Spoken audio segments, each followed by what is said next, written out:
தீபாவளி பண்டிகைக்காக ஏராளமானோர் சொந்த ஊர்களுக்கு செல்வதால் பூவிருந்தவள்ளி நெடுஞ்சாலையில் கடும் போக்குவரத்து நெரிசல் ஏற்பட்டுள்ளது.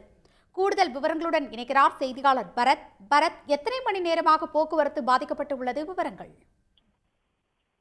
நாம் காட்சிகளில் பார்க்கலாம். இந்த வாகனங்கள் அனைத்தும் சென்னை விட்டு வெளியேறி வருகின்றன. குறிப்பாக இந்த பூந்தமல்லி நெடுஞ்சாலை வழியாக ஆந்திரா, கர்நாடகா போன்ற மாநிலங்கள் செல்லும் வாகனங்களும், அதே போன்று தென் மாவட்டங்களுக்கு செல்லக்கூடிய வாகனங்களும் இந்த சாலை வழியாக தான் செல்லும். அந்த வகையில் தற்போது இந்த தீபாவளி பண்டிகை விட்டு 4 தினம் விடுமுறை அளிக்கப்பட்டிருக்கிறது. இதனால் வெளியூரிலிருந்து சென்னையில் தங்கி பணியாற்றக்கூடியவர்களும், சென்னையில் இருக்கக்கூடிய பிற மாவட்டத்தை சேர்ந்தவர்களும் தற்போது வெளியேற துவங்கியிருக்கிறார்கள். இந்த பூந்தமல்லி நெடுஞ்சாலையில் தற்போது மதுரவாயில், கோயம்பேடு, வானகரம் உள்ளிட்ட பகுதிகளில் கடும் போக்குவரத்து நெரிசல் ஏற்பட்டிருக்கிறது. இந்த வாகனங்கள் தான் தற்போது இந்த சென்னை பூந்தமல்லி நெடுஞ்சாலை வழியாக சென்னை பெங்களூர் தேசிய நெடுஞ்சாலையிலும் சென்று வருகின்றன.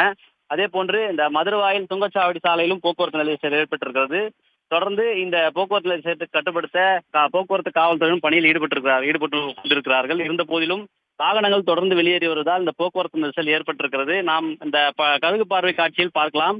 சென்னையிலிருந்து, அதாவது திருவள்ளூரிலிருந்து சென்னை நோக்கி செல்லக்கூடிய சாலை காலியாகவும், சென்னையிலிருந்து இந்த பிற மாவட்டங்களுக்கு வரக்கூடிய சாலையானது நெரிசலாகவும் காணப்படுகின்றன. தொடர்ந்து வாகனங்கள் அதிக அளவில் வந்து கொண்டிருப்பதால் இந்த போக்குவரத்து நெரிசல் ஏற்பட்டிருக்கிறது. இதை போக்குவரத்து நெரிசல் காவல்துறையினரும் கட்டுப்படுத்தி வருகிறார்கள். தகவல்களுக்கு நன்றி பரத்.